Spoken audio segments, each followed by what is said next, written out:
Mike Barr. Michael Mahalik. Okay, we are here with the Sheffield Wolverines on D9 Media Day. Sheffield, welcome back to District 9 competition this year. Thank you. Good to be back. Obviously last year was a challenging year for you guys. You come out and play the first game, and that was kind of it for you. But what are some things that you guys are able to take away from facing those challenges last year and apply them to this year? That's you two. Makes me hungry to win. Just the competitive part makes us want it more. And then, Mike, for you personally, you've taken over the reins, so to speak, for the first time this year. Yes. Obviously not your first trip with the Wolverine coaching staff. No. I've got, this will be my 16th year altogether. 15 years prior to, I coached with John Bonavita, Steve Norris, even Scott Park, Dave Fitch. So we've had our hands in, Brian, we've had our hands in a lot of different things. First year as the head coach, and I've been really, really pleasantly surprised. The boys want it. There's an edginess on our field and in our locker room that I haven't seen in Sheffield in a while. So we're building on that. And how big a factor do you think going through all those things last year played into that? I think it has made them a little bit hungry. They don't want to see what happened last year happen again. And again, I was an outsider looking into that situation last year. But graduating from Sheffield, it hurt me being an alumni of the football program. But to see the kids and how they rebounded and reacted, again, we're capitalizing on that, because that can lead into, even if you make a mistake on a football field, that's how quickly you got to rebound and react. So it's exciting times up there on the hill. It is. And then the other thing, you're going to get your co-op with Abraxas back this year. How big has that been for you guys? Not just obviously for this year, getting some of the numbers back, but throughout this over 20 years now partnership. Correct. And everybody calls it a co-op, and that's what it is. But like you said, I don't know where the statistics stand on long-running co-ops, but this has been a long time, and it feels right having them come back. And they're actually bringing us 14. We spent last week down there. I don't know, we had 3-4 carloads of kids from Sheffield going down. Like, they were that eager to go down and work out with these guys and stuff like that. So we went down there and worked them out, and we selected they had their 14 kids come out, and we started just base stuff last week. And we hosted a Big 30 practice Monday night at Sheffield. They actually brought 10 kids up to watch the Big 30 practice, and we had probably 10, 12 kids of our own up there to watch. So it was nice to be, as a team, watching the Big 30 practice. So it's coming together. And for you guys as players, how important is it for you at this point in the summer to be able to, get some of those practice reps in and go down and meet some of those guys who are going to be coming up in the fall? It's good. Like, it starts our brotherhood together. It makes a team come together as one, gets us moving on, gets us to the place that we need to be, to not just be the Sheffield Wolverines, but the new legacy. Thank you. I think it just makes us play a lot smoother than we get to practice before all summer. And then the Abraxas guys, they'll know us a lot better, so we'll be able to play better together and not argue.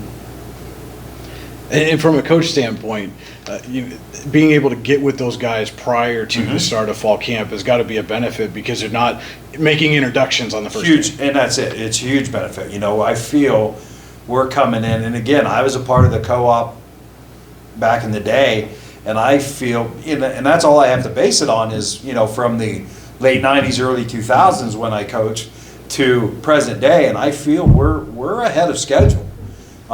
Try not to get too confident in that, try not to get too far ahead of the self, but I do feel that we are ahead of schedule. I'm bringing in some new stuff to these kids as far as football stuff. It's new to them. To me, it's what we always did. It's what we always knew. And the key factor of that is being physical. And so we can preach being physical and we can preach all this, but until we put the pads on in 2 weeks, we'll see. But they're excited for it. They're excited for this being physical part, so we'll see. And getting into some team-specific stuff, Yes. you know, obviously you've basically just had this off season, but what position group are you most confident in as you head into fall camp? You know, right, there is, with the 27 kids that we have coming out from just Sheffield, because the majority of the summer and the summer workouts have been just the Sheffield kids, we're pretty set at an offensive group from Sheffield, every position, and really skilled and talented players. We've had some players come out this year that are athletes that haven't played in a couple years, that honestly they've stepped on the football field, and hopefully these guys would attest to it, and it's like they never left. You know, it's their flow and their gait and everything just seems to be, it's like these guys have been playing as a group forever. And that's a great feeling as a head coach, to see these kids click and grasp the concept that I'm trying to sell them, basically, when it's something that they've never seen before. I'll never forget the first day I walked into the gym with these guys, and I told them, okay, we're going to do this, this, this, and this, and he's like, what? And I'm like, trust me. And now he's knocking it out like clockwork. Like it's that repetition. You know, Bonavita used to hound repetition, repetition, repetition, and we've done the same thing so far. And he's got it. They've got it. They're clicking now. Which again, we got to put pads on. We got to see what we're going to do when we get some opposition in front of us. Having 41 kids, we're going to be able to practice against live bodies. That's huge to be able to do that. You know, we haven't been able to do that at Sheffield in a while, so it's excitable. And then on the flip side, what position group are you most concerned about as you head into the season? Special teams, because special teams are a big part of a ball game. You know, and for years we've always struggled with kicking an extra point, and so there's going to be a little bit of emphasis on getting a punter that can punt the ball down the field, and kickoffs, getting them farther than 20 yards down the field. So we're going to put a little special emphasis on that, and we're going to try to get a well-rounded team. And then for you guys as players, how do you define success this season? Showing people that we're different, that Sheffield's just not an easy team to beat, but a competitive team. That we're coming back a lot stronger than we have been, that we have a lot of kids this year, so hopefully we'll be more successful. And then as a coach, what do you look at as a successful season? Successful season is we complete the season being the two things that I've stressed to these guys from day one: being physical and being competitive. We haven't set a win-loss goal out there, and to be honest with you, Brian, I don't know if I will set a win-loss goal out there, because my goals for these guys are to be physical and be competitive. You know, you learn more from your losses than you do your wins. Are we going to take our lumps? We probably are this year. And if I can get them to understand that, and it's how we adapt from it, that's just going to help that competitive edge. They've got it. Like I said, there's a hunger in some of these guys' eyes that I haven't seen for quite a long time. So that's where our expectations are. Be physical, be competitive, and we can finish a season. To me, you combine those two things, the wins and losses are going to fall where they fall, and I think you're going to be pleasantly surprised at the end of the season. So for me, it's pairing those two things, being competitive, being physical.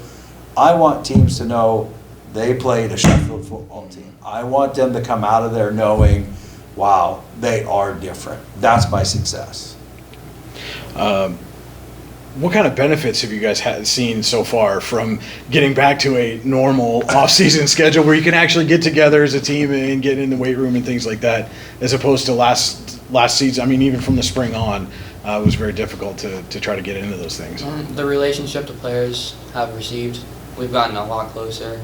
We know the speed of how each other works, how we could work around each other, how to just be a team in general. Sheffield hasn't had that in a little bit. Just to be closer and have a tighter connection. Last year we didn't really our plays weren't very smooth because we didn't all like cooperate together. But this year, I feel like we're running a lot smoother, and our plays are going to be a lot more successful this year. And how much does it drive you as players, looking back over the last, the 2020-21 season for Sheffield athletically was really successful. You had the girls volleyball team wins a playoff game. Obviously what Ethan did on the wrestling mat, and Emily, the Emily's in track, going to districts and things like that. How much does seeing, some of your peers achieve success at that level drive you as a team? A lot. Sheffield is slowly coming back to what we need to be, and seeing that makes me just hungry to go work harder, get the players out, work harder together, make the connection, so then we get to be what they were. It really makes me feel like if we work hard enough, we can make the playoffs this year. All right. And then looking at your game schedule, what's the one or maybe two teams that you look at that on your schedule and oh boy, that's going to be a challenge for us? Most definitely Red Bank. Yeah. All of them. I feel, again, coming from an AML standpoint to this new District 9 small school, I feel that they all should be competitive. They should all be ball games. But definitely Red Bank.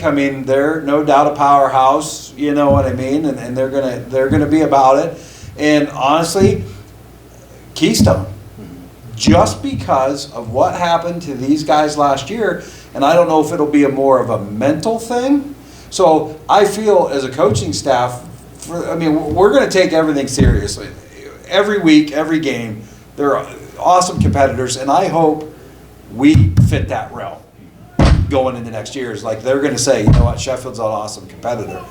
However, the Keystone 4 of a mentality thing. When you get beat as bad as you did, and again, you see the list of starters we have coming back, they played there. So as a coaching staff, not only do we got to prepare physically, we got to prepare mentally that week. Your coaches, you always circle a couple games on your calendar. Those would be my circle games as far as, but all I'm asking, guys, go out 100%, be physical, be competitive, and we'll let the chips fall where they lie. That's all I can ask. All right, the Sheffield Wolverines, good luck this season, and thanks for stopping by. Thank you.